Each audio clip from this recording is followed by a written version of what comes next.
Hi, you're calling about Medicare? This call will be recorded. Why?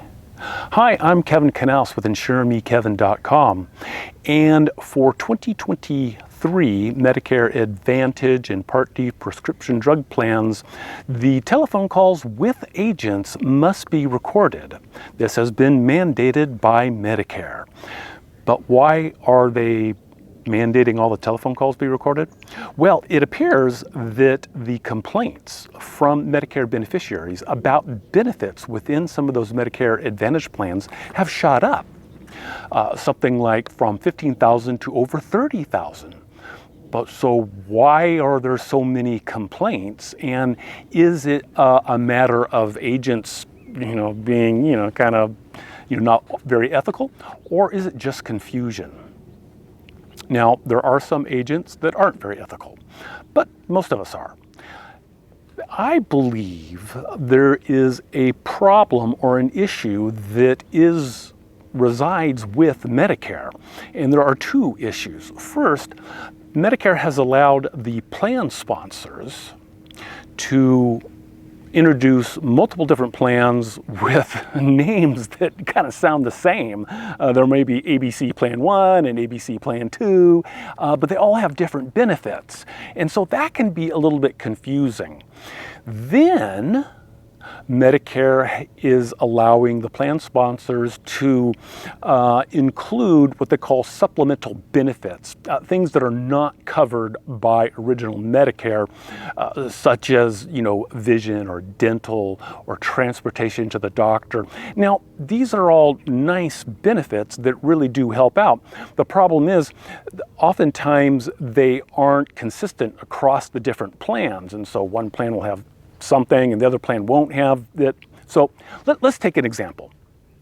You are a health insurance agent that sells Medicare Advantage plans, and you get a call from a Medicare beneficiary saying, hey, I need to find a new plan, and I've been reading the newspaper, I've been getting these direct mail pieces, and I hear on the TV about all these supplemental benefits. And I'd like some of these, vision, dental, meals, transportation, and there's some other conditions. So you, as the agent, go out and find plans that closely match the conditions, the elements that that beneficiary wants in a Medicare Advantage plan, and then present it to them. And so there may be three plans, all with very similar names. I'm just using Plan 202, 203, and 204. Now, all of these, meet some of the criteria for the monthly premiums, and some of them have the vision, the dental, the transportation, the meals delivered to the door, and an over-the-counter drug benefit. However, there's only one plan that has that Medicare beneficiaries' doctors in network. And that really is a priority for this individual. They do not want to change doctors. So you and the client discuss what are the best options now that you've found all these plans. And together, the beneficiary says, okay, I'm gonna go with Plan 203 because I don't wanna change my doctors. Great, okay, you go through and you enroll that individual.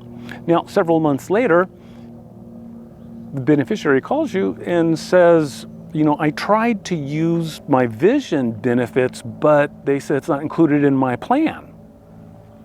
And then you go over and you say, well, that was in Plan 202 or 204, but neither one of those had your doctors in it.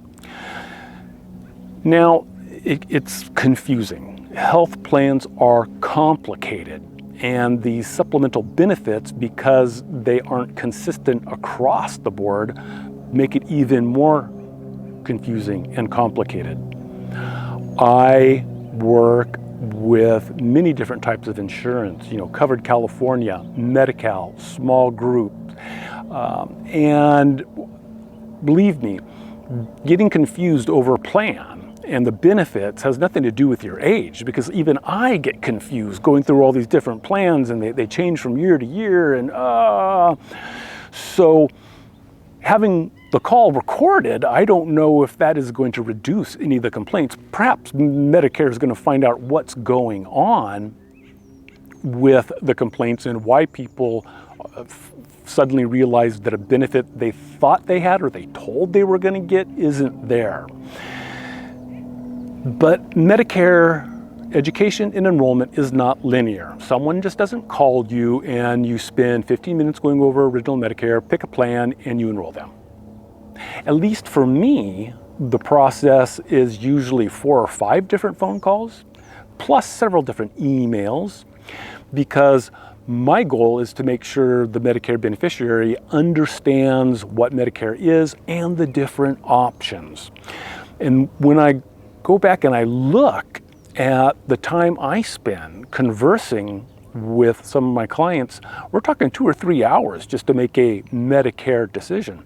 Now, we're just not talking about original Medicare, we're talking about art, we're talking about music, we're talking about vacations and kids and health challenges. And while that may sound superfluous to the issue at hand, I'm learning a lot because I'm learning about the priorities of this individual. And we can circle back around to that. Oh, you're always spending a lot of time in New York. Well, we need a plan that you know might help you get coverage in New York if you're back there for several months, so you don't have to come back to California. So to record all of those calls, it just seems kind of excessive and intimidating and chilling on the conversation, and a waste of cloud storage to me. Now, the recording of the calls only pertains to telephone conversations. You do not have to record the meetings at a sales event or if the agent meets someone face to face. Most of my conversations are over the telephone because most of my clients are in the Bay Area or Southern California, hours away from me. So it's not practical for me to visit them. So I'm still struggling on what I'm going to do. I may just not do Medicare Advantage and Part D drug plans for 2023 because of just the work and the cost of recording all these phone calls, because you have to save this stuff for 10 years according to Medicare. But that's my issue, that's not your issue.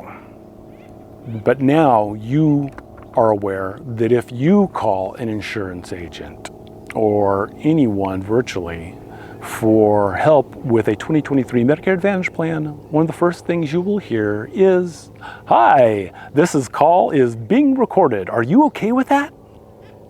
So for InsureMeKevin.com, I am Kevin Knaus.